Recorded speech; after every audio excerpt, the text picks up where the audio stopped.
নমস্কার বন্ধুরা, বিনি কুকিং শোতে আপনাদের সকলকে স্বাগত জানাই।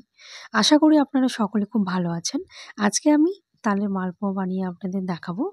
তো রেসিপিটি প্রথম থেকে শেষ অবধি দেখার অনুরোধ রইল বন্ধুরা। তালে মালপোয়া বানানোর জন্য আমি এখানে নিয়েছি 1 বাটি পরিমাণে ময়দা, হাফ বাটি নিয়েছি আটা আর হাফ বাটি পরিমাণে সুজি। আর নিয়েছি 1 বাটির 4 ভাগের 1 ভাগ চালের গুঁড়ো। এরপর দিয়ে দেব অল্প পরিমাণে বাদাম আর কিশমিশ। আর নিয়েছি 1 বাটি পরিমাণে তালের পাল্প। বাটির মধ্যে লেগে থাকা বাকি অংশটুকু আমি একটি চামচের সাহায্যে সম্পূর্ণ নিয়ে নেব। এরপর দিয়েছি 1 বাটি পরিমাণে চিনি। আপনারা যে যেরকম মিষ্টি খেতে পছন্দ করেন সেই হিসেবে এখানে চিনি দিয়ে দেবেন।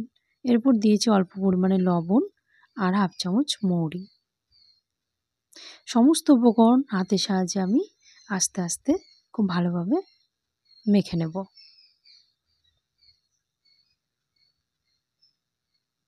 হাত দিয়ে আমি সমস্ত কিছু ভালোভাবে মেখে নিয়েছি। এরপর এর মধ্যে অল্প অল্প করে জল দিয়ে দেব।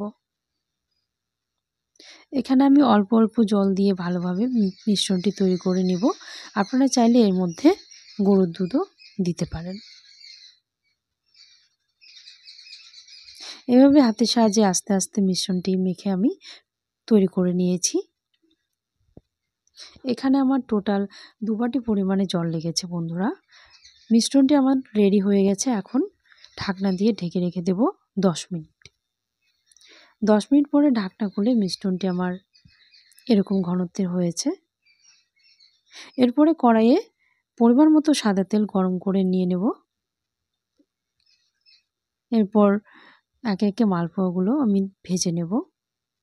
খুন্তির সাহায্যে গরম তেল আমি উপরে অল্প অল্প করে ছড়িয়ে দিয়ে হালকা লাল করে উল্টে পাল্টে ভেজে তুলে নেব।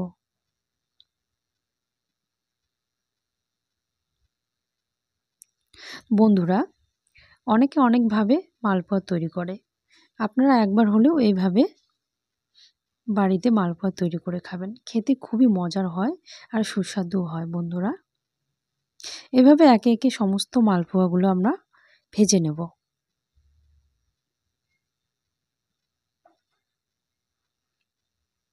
সমস্ত মালপোয়াগুলো আমার ভেজে নেওয়া হয়ে গেছে। তো বন্ধুরা, আমার এই ভিডিওটি আপনাদের কেমন লাগলো জানাতে ভুলবেন না। আর ভালো লাগলে লাইক, কমেন্ট এবং সাবস্ক্রাইব করে আমার পাশে থাকার অনুরোধ রইল।